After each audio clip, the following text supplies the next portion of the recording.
Hey, everybody, and I appreciate your patience. Pardon me, we had a little glitch there, but we're so excited today to have Travis. Travis is the CEO of Guestio, and today he's going to talk about how to book and interview top tier guests. Travis, would you start us off maybe just telling us a little bit about you and Guestio and just what's been going on? 100%, man. Well, first off, thanks for having me. Appreciate everything that podcast movement has done for the podcast industry, and I'm excited to be here with everybody. So my name's Travis Chappell. Started podcasting about four or 5 years ago now, and we've just been cranking ever since. We just increased our release schedule up to 6 episodes a week and crossed the 600 episode mark a week or two ago. And my show is called Build Your Network. And so in that time period, I really focused a lot on how to build high quality relationships with high quality people, and then kind of distilling that information and giving it back to my audience. And then kind of through that same process, we ended up discovering that it was something that a lot of podcasters wanted to know, a lot of content creators in general, was how do you go get these top quality guests, these top tier people, these credibility drivers, authority shakers in your space? How do you go get them onto your show? They're difficult to get a hold of. They're difficult to lock down, to book, to have conversations with. And so we came up with a couple of trainings, but at the end of the day, it really just comes down to how much time you have to commit to doing this. And so we really wanted to serve the community on a much deeper level. And that's when we came up with Guestio, which is the logo that you see behind me here. And Guestio is basically like a marketplace, a creator marketplace that you can go on to and book interviews with high quality people and guests that you really want to interview for your show. So think of it kind of like Cameo, but for booking media interviews instead of booking a 30-second shout out from somebody. So there's a whole free marketplace that you can go and interview anybody for free. And then there's an entire paid marketplace. So for people that are super busy or have a ton of demands in their time, or they get dozens of these types of reach outs and requests on a weekly basis, they charge a little bit for their time in order to make sure that they can take the time to make it happen. And you can go book them directly on Guestio without doing all the other legwork and the gatekeepers and the months of persistence and reaching out and all that other stuff. So it's a little bit about me, a little bit about Guestio. And then I'll go ahead and jump right in here. Today we are talking how to book and interview the top tier guests that you actually want to get for your show. So you can obviously go to guestio.com, sign up for a free account, and browse through our entire directory. Makes it super, super simple. The booking is done within the platform. You can build a free media kit in the platform, and you could book high-level guests on your show right now today with the free account. But for those of you who want a little bit more of the nitty-gritty and some of the strategies that we've used pre-Guestio to book some of the top people in our space on our show, that's kind of what we're talking about here today. So how to book and interview top tier guests. When I first got started podcasting, I had this quote that was written up on the top of the whiteboard in my office. And the quote was from Steve Martin. And it said, "Be so good, they can't ignore you." I forget exactly where I heard it the first time, but when I heard it, for some reason, it just deeply resonated with me. None of you guys watching have ever come across something like that, where you may have heard it a time or two, but maybe just hit you at the wrong time. For whatever reason, I heard this quote and it was just like, it just seems that just makes so much sense. It seems like it really is that simple. If you can just become really, really, really good at something to where people just can't ignore the impact that you're having in that space, then people have to give you the time of day. It's just what happens. And if you look at what Steve Martin was able to do in his career, in a space that was extremely crowded, that had a ton of high level gatekeepers, especially back at the time, right? When he became famous in that world, there was only one really clear path to doing what he wanted to do. Now you can, get famous on TikTok or YouTube or use all these other different types of content platforms and leverage those to get these types of deals and then get into the space that way. But back then it was one clear thing. And he basically focused his time and attention on, how do I become so good at this that whenever I have an audition, whenever I get in front of a person, a decision maker, a producer, they will have no choice but to give me something, some sort of work, some job somewhere in this industry, because I'm just that good. And that clearly ended up working out for him, as he's gone down to be, if there was a Mount Rushmore of comedy, Steve Martin would probably be on there. And it just goes to show that if you can create quality things, that you can stand out amidst a bunch of other people who are creating things that are not quality, because they're not all in. And so when I started asking myself that question, like, well, okay, well, how do I produce really, really good quality stuff? How do I be that good? The answer was one that I didn't really want to hear, which I had to be honest with myself at the time and understand that I was brand new to this space. So the odds that I was going to be just a prodigy, just really, really good at it right out of the gate are extremely low. And that's going to be the case for anybody watching this. And not only is that okay, but that should be expected. Like there's this weird phenomenon that happens with people's mentality sometimes where you start into something new and you just expect to be really good out of the gate. And then if you're not really good, if you don't get amazing positive feedback immediately, then you quit and go do something else. And anything that you try to get good at, you're just not going to be good when you first start. It's just how it is. And you might not even recognize that you're not good because you don't know what to look for to see if you're good. And when I started, I just kind of realized at the beginning, you know what, I'm probably not that good at this. And there's probably going to be people that recognize that I'm not very good at this. So my question then became, okay, so if it's not going to be me, if it's not going to be Travis, how do I create extremely high quality content still? And still put out high quality content while I'm putting in the reps in order to become better at this thing. And the answer just kind of, hit me in the face like a ton of bricks, which was if I am not the one that's going to provide the quality content, then all I really need to do is go out and find the people that have the quality content. The people that have been doing this for decades, the people have been doing this for years and years and years. They've already put in the reps. They've already built the reputation. They've already done all of the things to become on that level. And so I just need to get in touch with those people and ask them good enough questions to make sure that the conversation goes extremely well.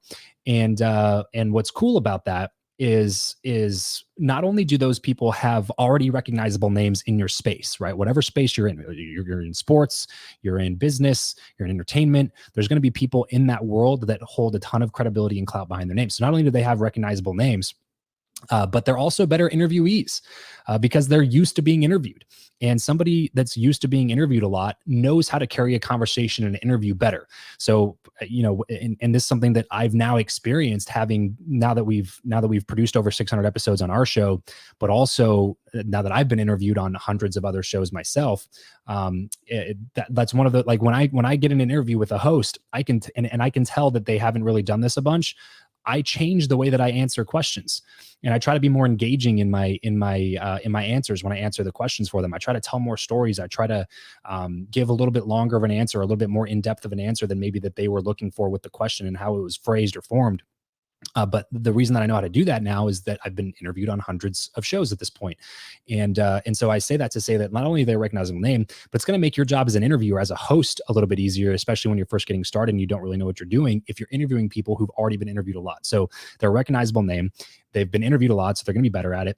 And then the crazy magical thing happens on the back end, which is a psychological phenomenon really called the law of association. And that's the coolest thing about interviewing high quality guests for your show, is that every time you interview somebody that's way more credible than you are in your space, somebody that's a big authority in your world, a best-selling author or a famous influencer or something like that, every time you can associate your name with one of their names, the credibility in you, in your brand, your podcast, your content goes up a little bit. Every time that you can associate yourself with them, it's like speaking on the same stage. Their credibility, their authority is going to rub off on you. And whether your audience thinks about that consciously or it happens subconsciously, it's going to happen. It just is something that's wired in our brains. That's why there's an entire multi-billion-dollar industry built on the back of this called endorsements, right? If you look at the world's top paid athletes, they don't make all their money from their sport. They make more money in their endorsements and sponsorship deals than they do in the sport. Why is that? Why do these companies spend millions and millions and millions of dollars to get this famous athlete or celebrity to endorse their brand? Why do they do that? It's literally because of the law of association. Because you as a consumer, if you've never heard of this brand before, but you see The Rock or Kevin Hart or LeBron James repping this brand, you're instantly going to assign the know, like, and trust that you have with that individual to that brand that you've never heard of. They're buying your trust is essentially what's happening in the endorsement industry. And that's why it works so well. They're using this law of association to work in their advantage. So today I want to share with you guys the 5 factors that contribute the most to your success in getting whoever you want to interview on your show. All right. So number 1, 5 factors to getting whoever you want on your show. Number 1, create your dream 100 or 200 or 50 or 500. Okay. The point here is not necessarily the number of people. It's just make a list and do it on purpose. There's so many people that I talk to. They're like, oh man, it'd be so great to have that person, this person. I'm like, oh, cool. Did you add them to your list? I'm like, what list?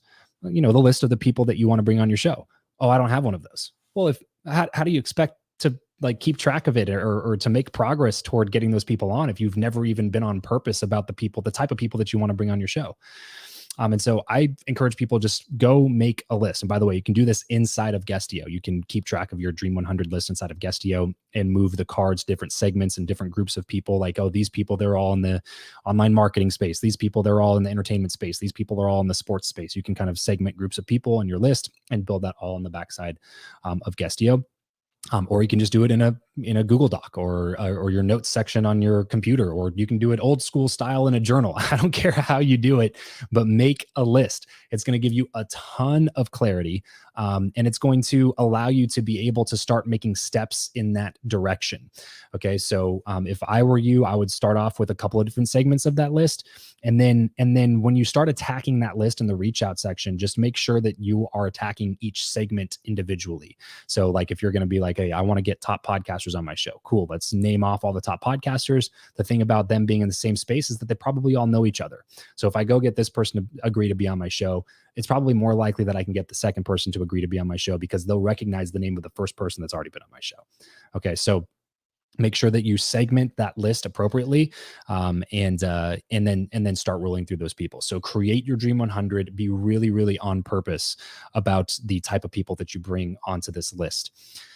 Number 2 is improve yourself, improve your show, improve your content. This goes back to the be so good they can't ignore you thing. Spend time, energy, money making you and your show better, higher quality, right? You have to make sure that the experience with you that your interviewees are having is so first class that they feel really good about recommending their friends to your show.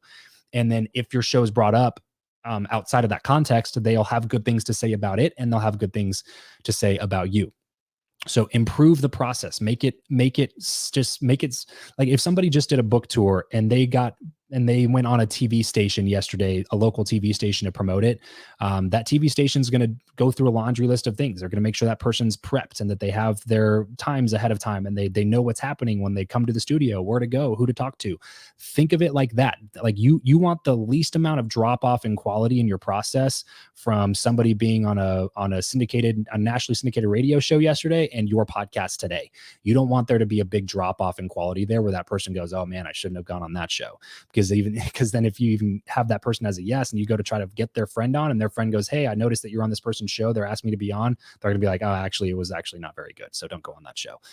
It's not enough just to get the people on. You have to make it a good experience for them after you have it. So create a rundown of the interview structure of your show for people to look at. Make it easier for people to book on your show. Create a Calendly link or an Acuity link, or have an assistant that's doing all your bookings. Just make it super easy and clear on how to get booked onto my show. Focus on how to be a better interviewer. Become a master of your craft at interviewing. If you can, especially people that get interviewed a ton, they notice a big difference in people that actually prep and do a good job interviewing. I just recently interviewed a guy that probably most of you watching this would know. He said he's been interviewed on over 2,000 times. He's been interviewed on different content channels. And at the end of the conversation, he goes, and I was totally unprompted, unscripted. And he just goes, I just want to let you know, I've been interviewed on over 2,000 things. And this was top 2% easily for all of the interviews I've been booked on. And those are the things that you want to look for, because that is what's going to make you more memorable for that person, especially if they've been interviewed a ton. And one of the biggest reasons to interview people is for the continued relationship post interview. And the only way that you'll have a continued relationship post interview is if they have a good experience with you during the interview itself. So become a better interviewer, focus on improving, spending time, energy, money, make yourself, your show better, right? Sometimes you just got to pay to play, join a mastermind, attend an event like a podcast movement. Add value to movers and shakers in your space. Like, just focus on making yourself better. The quality of your connections will always increase in direct proportion to the amount of value that you can add to those connections. That's always how it's going to be. So improve and spend time making sure that you do improve. So number one, create your Dream 100. Number two, improve yourself, your show. Just improve. Okay. Number three is ask. So you'd be surprised how many people we work through on the building your list section, and they'll build out the list and never reach out to a single name on the list because they're so afraid of getting rejected. Ask, and then understand that rejection is 100% going to happen. It's guaranteed. I'll guarantee it right now. It's 100% going to happen. It is completely unavoidable. You will get rejected. If you haven't been rejected in the last 30 days for a guest coming on your show, then you're not reaching out to the right guests. You're not pushing yourself to improve the quality of the guests that you're bringing on and bring better content to your audience. If you truly care about bringing the best content to your audience, then you should be focusing on getting the best guests in your space to bring that content to those people. And if you're not doing that, if you haven't been rejected, then you're not reaching high enough, and you need to just raise the bar for the quality of the people that you're looking to get on your show. And that's by the way, not to say to reject everybody else and only go for those people. I'm just saying that if you haven't been rejected in a while, it's probably because you're going about this the wrong way. Getting rejected is part of the process, and it's going to be for a long time. and by the way, for those of you who don't know how I built this, it's a really great show, one of the top shows in all of iTunes, hosted by a guy named Guy Raz, and it's an NPR show. And he recently came out with a book, I want to say within the last year or so, of the same name, how I built this. And he did a podcast tour to sell his book on some other top podcasts in the business entrepreneurship space, really just in the entire podcasting space. He's such a well-known name. And all these hosts got together, and most of the hosts would ask him at least this question. And maybe this was one of the questions that they wanted the host to ask, which is why so many hosts asked him, or maybe it was just the obvious question to ask. And the question was, what have you learned by interviewing the top people that you've interviewed? Because Guy Raz has interviewed the top, even the well-funded multi-billion-dollar companies in Silicon Valley. He's interviewed a ton of those founders. And so the main question was, what's the common denominator between all these amazing people that you've interviewed? And the one thing that he said on every interview that I heard him on, it wasn't just one, it wasn't just a single one-off response. I heard it on multiple interviews. He said the biggest common denominator between all the people that I talked to that are successful is they know they can get rejected and move on to the next opportunity until they get a yes. They know how to overcome rejection better than anybody else. So when I say rejection is part of the process, I mean, it's baked in. If you want to do well with this thing, which I assume if you're tuning into Podcast Movement University, it's probably not because you just want to be a hobby podcaster for the rest of your life. It's probably because you want to learn how to make this better, how to learn how to grow, how to improve this thing. And so if that's why you're here, then you just got to understand rejection's that just comes along with the job title, with the job description. You're going to get rejected. You're probably going to get rejected a lot. But the good news is every time you get rejected, you learn a little bit more about how to do it the right way. Because if you get rejected by these 8 people you reached out to, but the 9th person said yes, you might look at the emails that you sent out or the messages you sent out and be like, hey, how do we improve this? And how can we learn from the no's that we got, or the people that just completely ignored me? How do we improve on that? And maybe how do we maybe use a different platform? What if we reached out on email? Maybe we should have reached out on Instagram DMs. Maybe we should have just tweeted at them directly. Maybe we should have sent them a letter in the mail even to try to get their attention. How do we improve? How do we learn on this? So ask and understand that you're going to get rejected. Use every method of communication at your disposal. Like all the ones that I just said. My sweet spot, okay, my secret reach out technique, if you can call it secret, it's pretty obvious, is Instagram DMs. I blow up Instagram DMs. Especially when I was first getting started, I was always in the DMs trying to get people to see that even I existed or that they would even respond to me. So what I would do is I would listen if I like somebody's on my list, right? Which is the importance of having a list to begin with, because you can follow these people on purpose, see the activities that they're doing, the people they're hanging out with, the events they're speaking at, and you can go try to get around these people to get more opportunities to get in touch with them. And so what I would do is I just would listen to a podcast that they were a guest on, and then I would post about the podcast on my social media platform. And a lot of the time, some people would just accept your messages.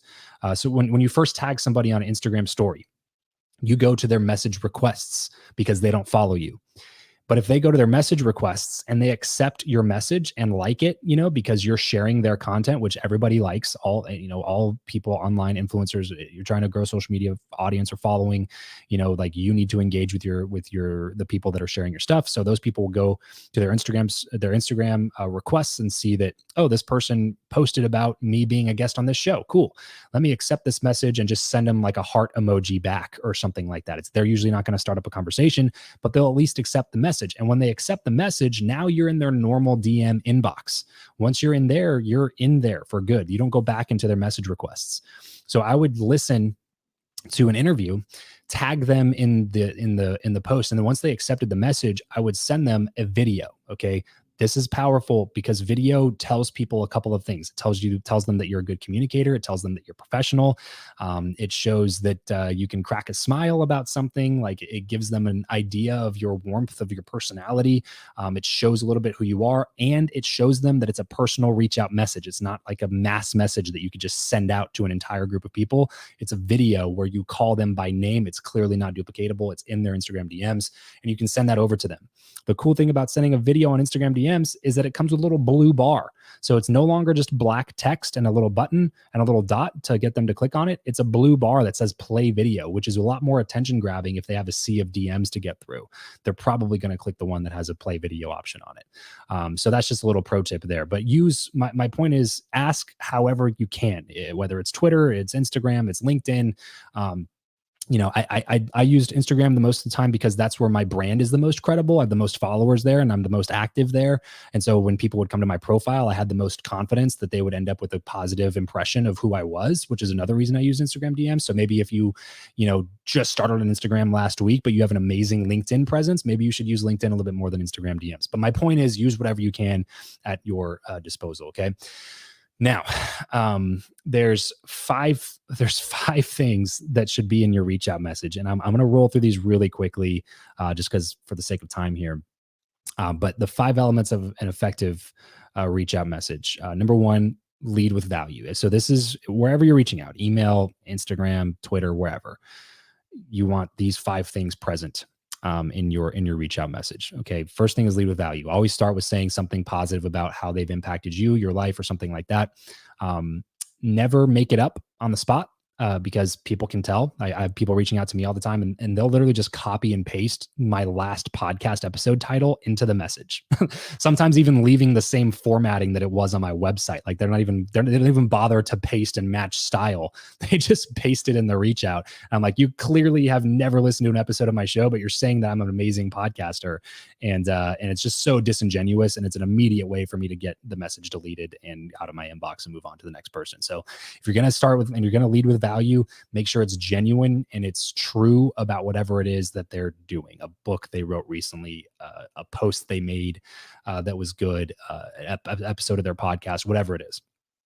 So lead with value, something that says, hey, thank you for the things that you're doing in the world or whatever.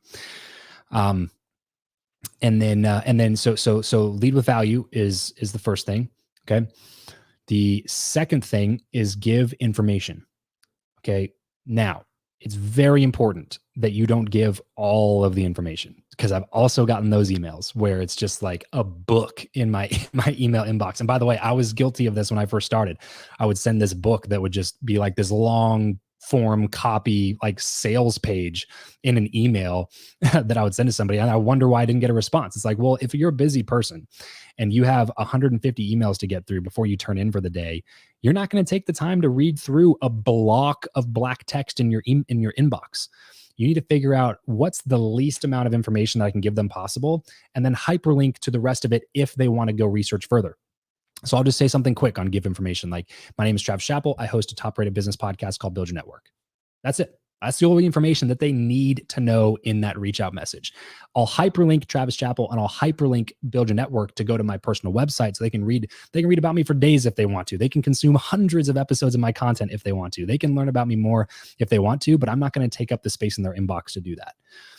So leave a lot of white space and give the least amount of information possible in order to get your message across. Number 3 is your meaningful request. And I say meaningful requests because not everybody that I teach this training to has a podcast. But if you're watching this, assume that you have a podcast in Podcast Movement University. If you have a podcast, your meaningful request is simply, I would love for you to be a guest on my show.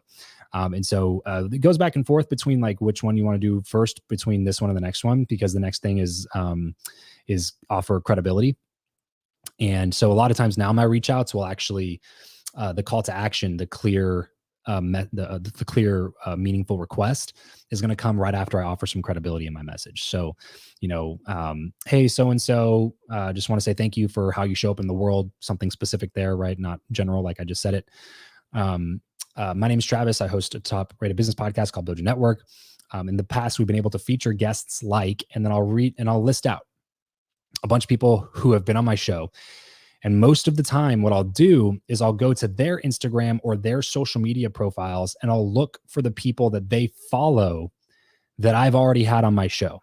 So I know that they already know those people, and it gives a ton of credibility in my reach out message for them to be able to look at and say, oh, if his show is good enough for these people, it's good enough for me. Because that's the only thing busy people care about. They don't even necessarily care about your download numbers. Everybody says that. Everybody's like, oh, I don't have good enough downloads, or they ask me for my download numbers. If somebody's asking you for your download numbers, most of the time it's probably because you didn't give them enough credibility in your initial reach out for them to have already made the decision by the time they reply back to you with an answer. So when I started packing my reach outs, my initial like first cold email reach outs, packing those with credibility, I started noticing that people had way fewer questions when they would send a reply. They all of a sudden didn't really care about my download numbers or my ratings. They didn't really care about how long my show had been live. They didn't really care about any of those things, because their answer to the question, are you going to waste my time? It was already taken care of by the credibility that I offered in the actual reach out itself. When I would say something, past guests include this laundry list of people that you already know, like, trust, and have done business with in some capacity, it makes it a lot easier for that person to say yes. Because again, the only thing they're worried about is, are you going to waste my time? Now, increased download numbers obviously makes it easier for them to know they're not going to waste their time, because you have a ton of downloads and that gives them more exposure and it makes it easier for them to say yes. But it's not the only factor that matters. It's, are you going to waste my time? So how can you prove to them in this one reach out message that you're worth their time? To me, it's just easy to throw in a few names. Now, if you're just getting started, it's going to be a little bit more difficult for you. So what I did when I first got started is I reached out to 20, 30 people, got a few yeses. And then before I recorded, I would just say, I already have yeses from this person, this person, this person. The point is here, don't lie. Okay.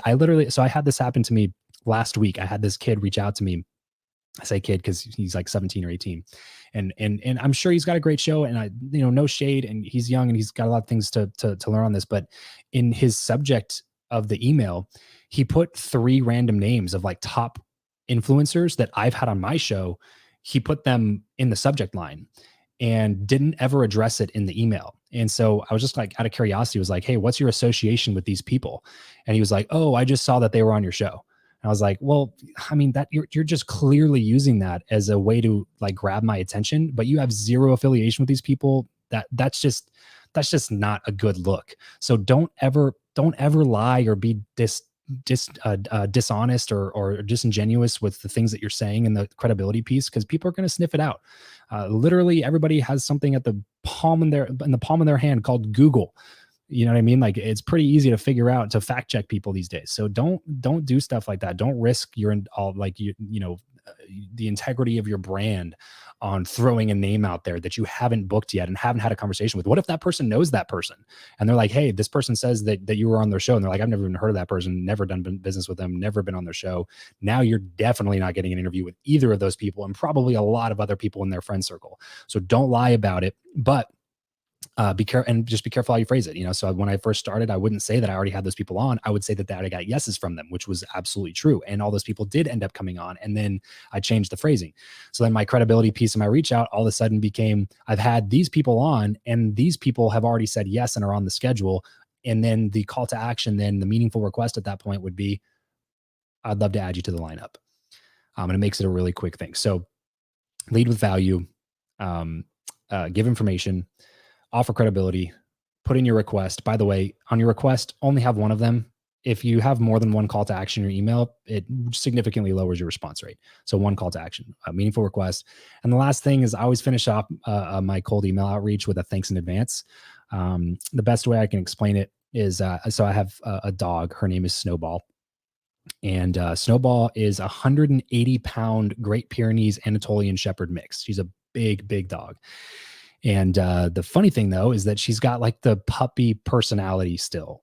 So she's just kind of like a big dummy, but she's just like the sweetest, nicest, cutest dog ever. She just basically looks like a, mini polar bear, essentially, because she's got white fur. But anyway, I call it the snowball effect because she does this really well. Whenever you open a loop in somebody's mind, they subconsciously or consciously want to close that loop. And so when you thank somebody in advance for something they haven't done yet, sometimes, and it's not going to be the thing that triples your response rate. Okay. But can it increase it by a few percentage points? Yeah, sure. And why not try to do that for yourself? Why make it more difficult when you don't have to? So I'll say something like, hey, I know you're super busy. Thanks so much in advance for responding to this. I know you get a lot of these requests, or something like that. I want to thank them in advance for something they haven't done yet, because it opens up that loop and makes them want to close that loop. And so when I say Snowball, this is what she does. She'll be laying on the ground, and I don't like petting my dogs right after I wash my hands. I just like having clean hands. So I'll just be walking around, my hands are clean, and I'll walk by Snowball, and she looks up at me. She doesn't ever move her whole head. She like literally just lifts her eyes up like that and like looks at me. But as soon as she makes eye contact, she starts wagging her tail, like vigorously wagging her tail and getting all happy and stuff. And it makes me just feel so bad if I walk by her and I don't lean down and pet her. I haven't pet her yet. I haven't scratched her yet. I haven't done anything for her to be wagging her tail yet. All we've done is made eye contact, and she starts wagging her tail. And so when she starts wagging her tail, I feel bad if I don't lean down and scratch her or give her a pet or a belly scratcher or something like that, because she's already basically thanking me in advance for the action that I haven't taken yet. And it's a perfect example of what, this email outreach does. So thanks in advance at the end of it. And the last thing I'll say about this, because I know that this is a long point here on the asking point, just keep it short and sweet. Understand that people have a lot of demands on their time, especially if you're reaching out to somebody that's really busy or well-known. So keep it short and sweet. If you can get the same message across in 50 words, do it in 50 words. Don't do it in 150 words. Think of it like a tweet. Like if you put out a tweet and then you realize that the tweet is too long, and then you have to go back through the tweet and start erasing characters to make it fit in the character limit. Do that with your emails. Your reach out requests. Just go back through and see, can I cut this out? Can I take this out? Like, how can I make more white space in here? Don't make it one long, thick paragraph. Do a line and then a line and then a line and lots of enters and white space. Make it super easy to read, and then keep it short and sweet. Get out of there. Okay, so moving right along. Hopefully this has been helpful for you guys so far. That was number 3. That was ask. Okay, so number 1 is create your dream 100. Basically, be purposeful. Make a list. Okay. Number 2 is improve all around. Improve yourself, improve your show, improve the things that you're doing, your interview skills, etc. Number 3 is ask. Start reaching out to the list. Okay. Number 4, persist. Okay. You have to be persistent. There's a difference, though, between being professionally persistent and being pushy persistent. One of them gets you results. The other one gets you blocked. So you don't want to be the person that gets blocked. You just want to be that person that stays professional with it. But you got to be persistent. I had this person tell me once when I started my show, I reached out to them the first time. They said no to coming on my show. And then for whatever reason, I asked again. And now I come from a door-to-door sales background, so I'm kind of used to rejection and persistence.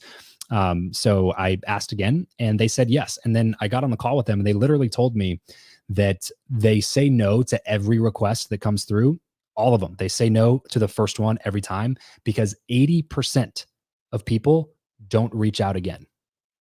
So they weed through 80% of people by saying no once. That's a crazy stat to me. So don't be that person that gives up, especially like if you really want this person on your show. You know, sometimes I'll give up after a reach out because I'm not super invested in getting that person and they say no. I'm like, all right, cool. But if it's somebody that I really want to get on my show, like be persistent about it and let like that goes a long way with people. And I'll give you a couple examples here. So Molly Bloom, she's got an incredible story. There's a movie called Molly's Game that came out about her life. And I really wanted to get her on my show because my show's about networking, relationship building, and she did it at the highest level. And if you haven't watched the movie Molly's Game, I highly recommend going and watching it. I'll tell you all about who Molly is, but and you'll understand why I wanted to get her on my show so bad.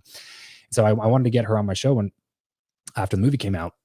And but I had no idea how to get hold of her. So I reach out, Instagram DM, find her on Instagram, reach out. She ignores me at first and then responds and says one of those like blanket, statements like, oh yeah, I'll have my team review it, which if you haven't been around the block a few times, that basically means no. But thank you for reaching out. And so it took me from January of that year until July of that year to get her booked onto the show. 7-month period of time where I was reaching out once every 4 to 6 weeks in the in-between times. And I would always have a smile on my face. I would always thank her for something that she's been doing. And I would give her an update on what I was up to. Like, hey, just, in between the last time that I reached out and this time we got this guest on, we got this many downloads or whatever.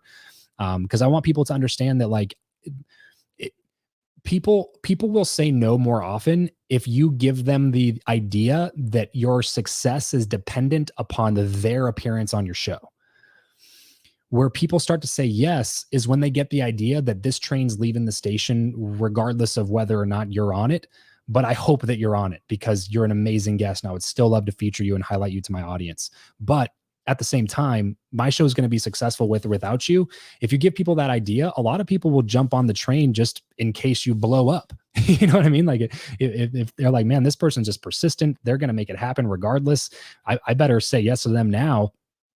So that in 5 years, when they have a massive show, I'm not regretting saying no to them back in the day. So that's the idea that you want to give people in order to get better results in your reach out methods. And so every time I would reach out, I'd give an update on how things are going. Hey, we're still moving along. We're still getting really good guests. We're still making progress here. And then finish it off with a call to action. Like, I would still love to get you on the show. Just let me know how we can make it happen. 7 months of that, she finally said yes to coming on the show. Jack Canfield, author of Chicken Soup for the Soul, one of the best-selling nonfiction books of all time, throughout the series anyway. Wanted to get Jack on my show. Started reaching out to him in October, and I did not get him on my show until July of the following year. So, 10 months or so, 9-10 months that it took me to get Jack Canfield on my show. Same thing, about once a month, shooting an email. Most of them went completely unanswered. Like I halfway through was like, do I even have the right email for this guy? Like I feel like I got it from a trusted source, like a friend of mine that I'd already interviewed on the show, but I was really doubting myself that I had the right email. But then eventually, he saw the progress that we were making, saw that we continued to stay persistent to the process and decided, hey, this is probably somebody that's worth connecting with. I got him on my show and he wrote up a really great endorsement for my website. And we, and that we still, are able to showcase to this day. So a lot of times the people that are going to be worth getting on the most are going to be the people that you have to be persistent with in order to get them on. So be persistent, be professionally persistent. Do not be pushy persistent. Okay. Don't reach out every day. Okay. Don't use threatening language and don't get offended. People get so offended so easily now. Like, don't get offended if somebody tells you no. Just understand that, like, okay, I'm not good enough yet for that person to come on my show, or that person, if they're being rude, then that's different. I'm not talking about that. I'm just talking about somebody that's like, look, you seem like you have a great show. I'll run it by my team, and they're clearly telling you no. Don't get offended at that. Like I said, people get too offended and they let things hurt them too easily. Don't get offended at that. Try to have some empathy for their side of the equation. Like if they get think about it, if you had 36 requests in your inbox for you to go on people's shows, and you knew that like, and you have a family and you have some other responsibilities, maybe you're running a business and you have very limited time, and there's zero chance that you can say yes to all 36 of those, like you got to pick and choose, and you got to do it, like people are going to get rejected. And right now, if that's you, don't take it as like a personal slight against you as a human being. Just be like, hey, there's something about this that isn't fitting or matching with what they really want to be able to accomplish right now. How do I make it to where they do want it? Or am I okay with not having them on my show? And then take the necessary steps to reach whichever goal you decide is worthy of reaching. But don't get offended. Don't let yourself, don't have thin skin like that, because it's never going to serve you.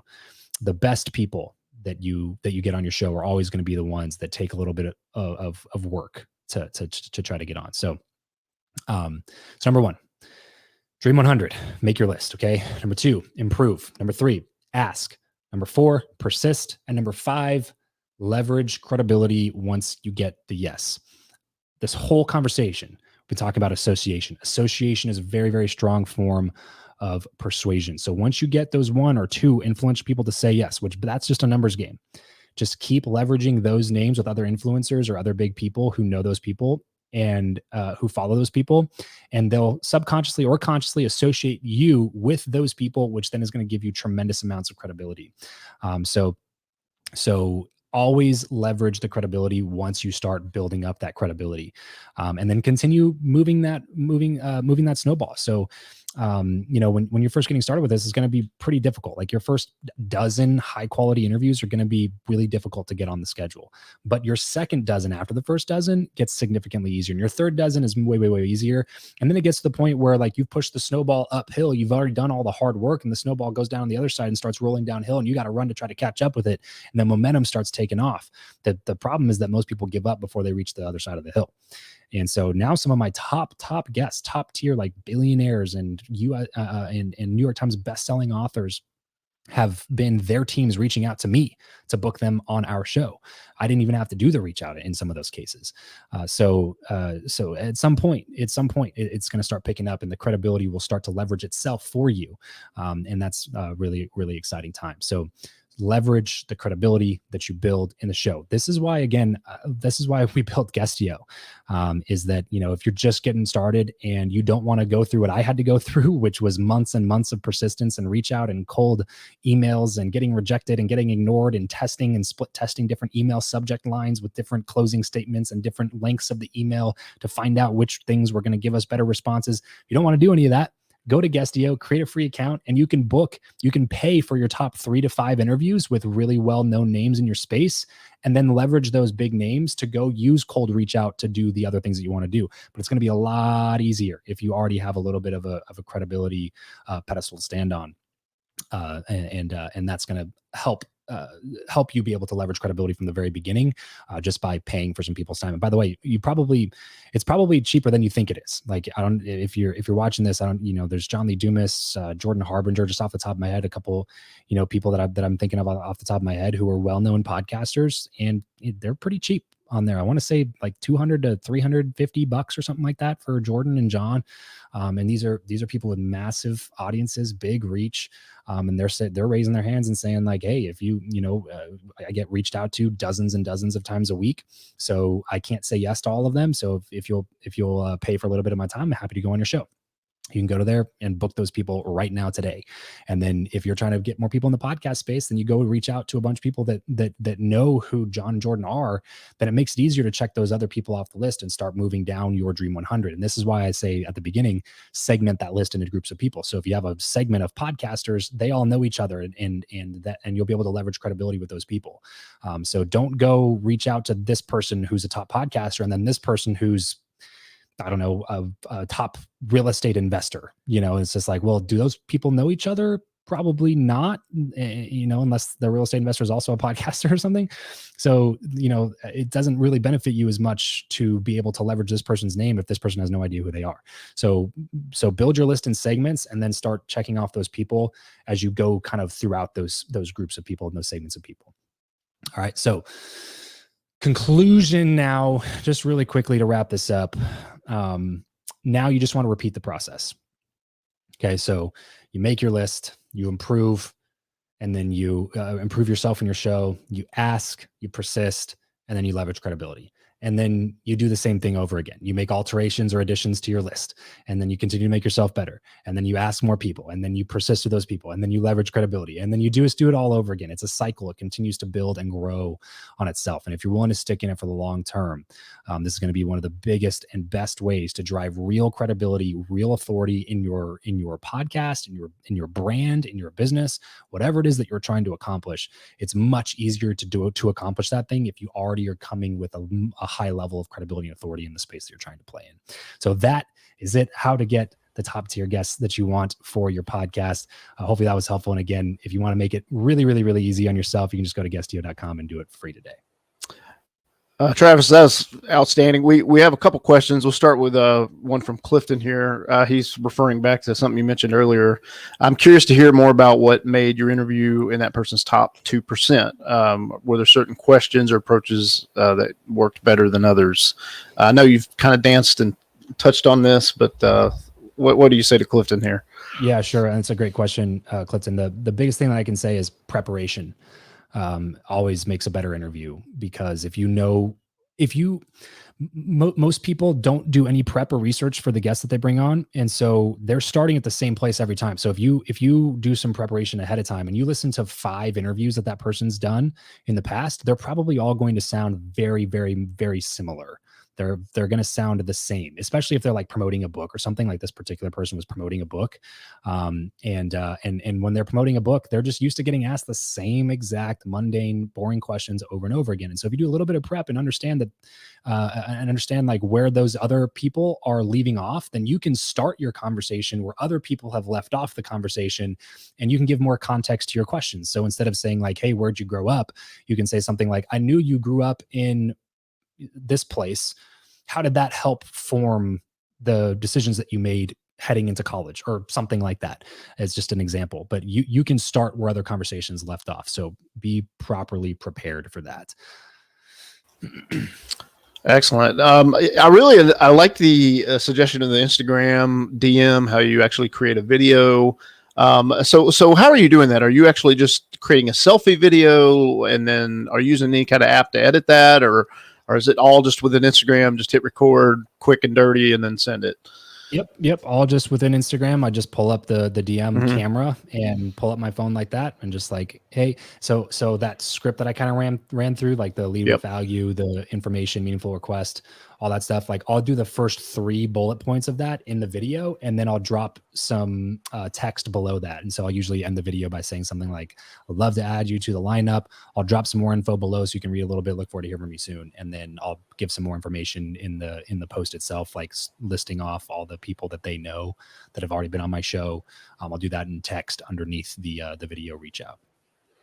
Oh, wonderful. And if somebody wants to see, do you have any like examples of a template email or anything like that that somebody could look at on your site? Or yeah, we definitely have some of those in our trainings. I think this URL still works. I'll have to check if I'm saying it here. But if you go to meetyourherocourse.com, it's a totally free course.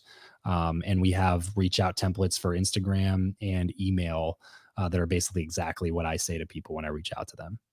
Okay, great. Oh, that's awesome. I totally agree with you. Busy people don't read long emails. So you want to try to be as concise. I know you're speaking from personal experience when you say that. Well, I try to be gracious, but you're right. I can only imagine the people that you were mentioning earlier. Those folks are super busy, and you're right. If it's paragraphs and paragraphs, they're just not likely going to read it ever. So keeping it concise and short is good advice. Travis, for people that want to connect with you, other than just Instagram, what's a good way to do that?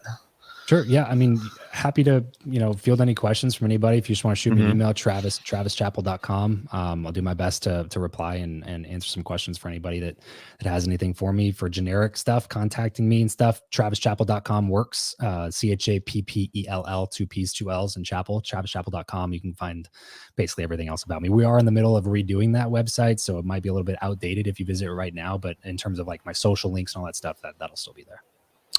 And check out Guestio. That's just guestio.com. Yep. Guestio.com. So guestio.com. Wonderful.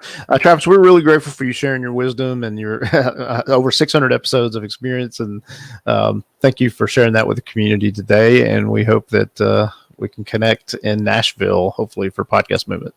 Looking forward to it, man. We have a sponsorship booth set up over there. So if you're watching this and you want to come say what's up, we'll have a Guestio sponsorship booths over at Podcast Movement. So definitely come and say what's up to me over there. Looking forward to it. Travis, thank you again. Appreciate it, Jared. Have a good one, man. You too.